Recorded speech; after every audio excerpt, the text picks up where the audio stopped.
Who really decides what you pay for your prescriptions? Most people would say their doctor. Some would say their insurance company. Others might say the pharmacy. But there is another player in the prescription drug system that most patients have never been taught about. They do not diagnose you. They do not prescribe your medication. They do not usually hand you the bottle at the counter, but they can influence which medications are covered, which pharmacies you can use, how much the pharmacy gets paid, and what you may owe when you pick up your prescription. They are called pharmacy benefit managers, PBMs, and if you have prescription insurance, there is a good chance a PBM is somewhere behind the scenes. So what exactly is a PBM? A pharmacy benefit manager is a company hired to manage prescription drug benefits for health plans, employers, unions, Medicare Part D plans, and some Medicaid managed care programs. PBMs originally developed in the 1960s as claims processors.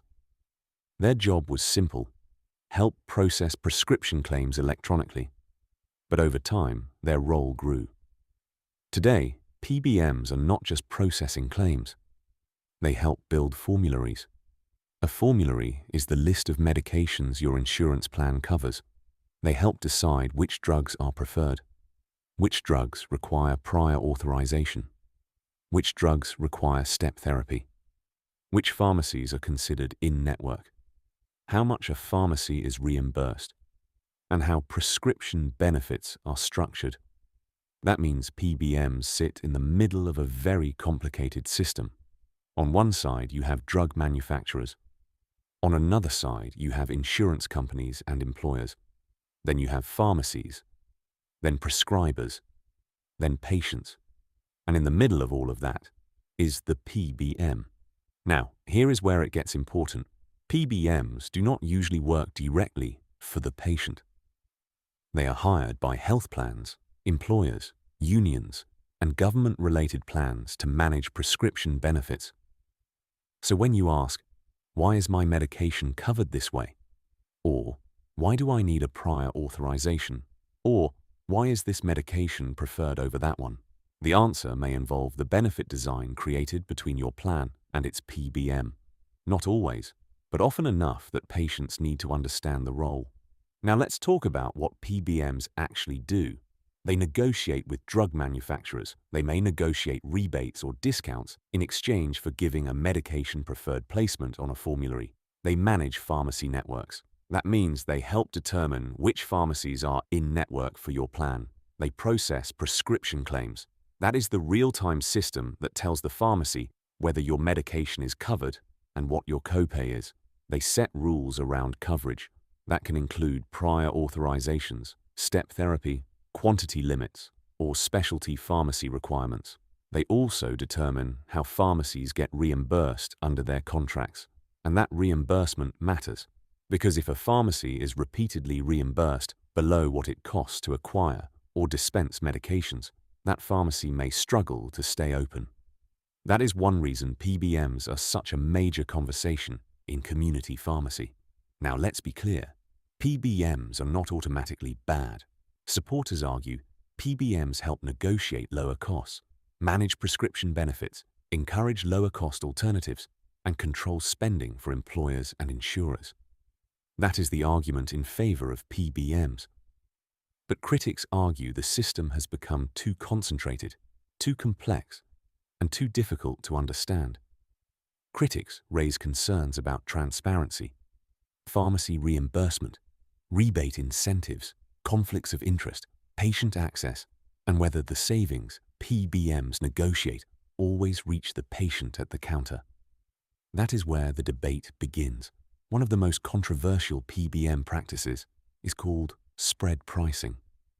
Spread pricing happens when a PBM charges a health plan one amount for a prescription, reimburses the pharmacy a lower amount, and keeps the difference as the spread. For example, the plan may be charged $100. The pharmacy may receive $80. The PBM may keep the $20 difference. That is a simplified example, but that is the concept.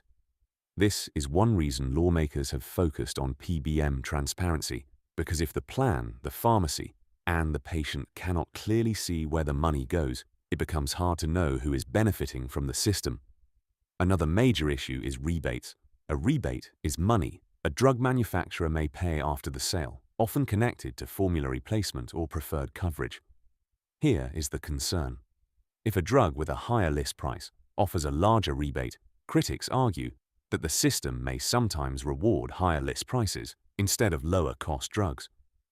Supporters argue rebates help reduce costs for plans and employers. Critics ask a different question.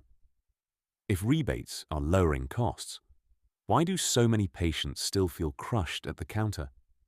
That question matters, because patients do not experience the healthcare system as a spreadsheet.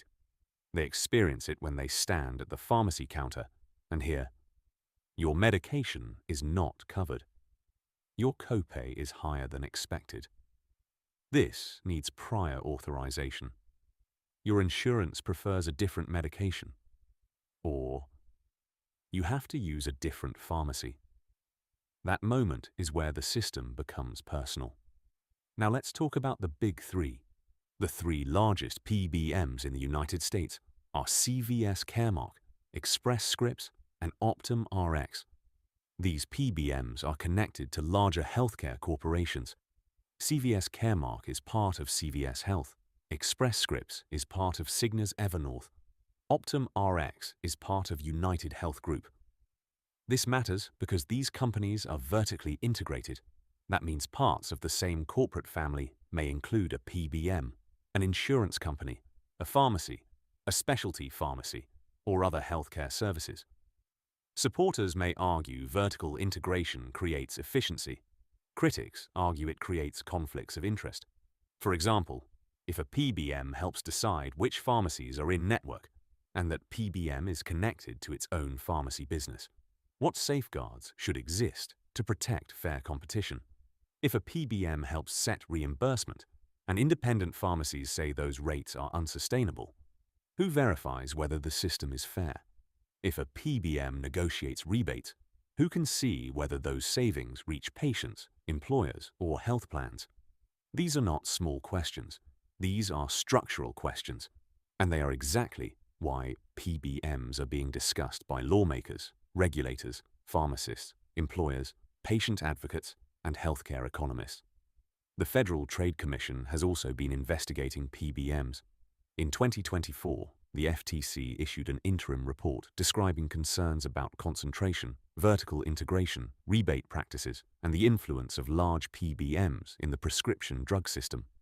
The FTC also filed a case involving the three largest PBMs and their affiliated group purchasing organizations over allegations related to insulin rebate practices. The PBMs have disputed allegations and argue they help control drug costs. So now when you hear the phrase PBM reform, you understand what lawmakers are talking about. They may be talking about transparency. They may be talking about spread pricing. They may be talking about rebate pass-through. They may be talking about pharmacy reimbursement. They may be talking about whether PBMs should be allowed to own or steer patients toward affiliated pharmacies. They may be talking about whether patients, employers, and pharmacies deserve a clearer view of how prescription drug dollars move through the system. And here is what makes this conversation so important. PBMs are not the only reason drug costs are high.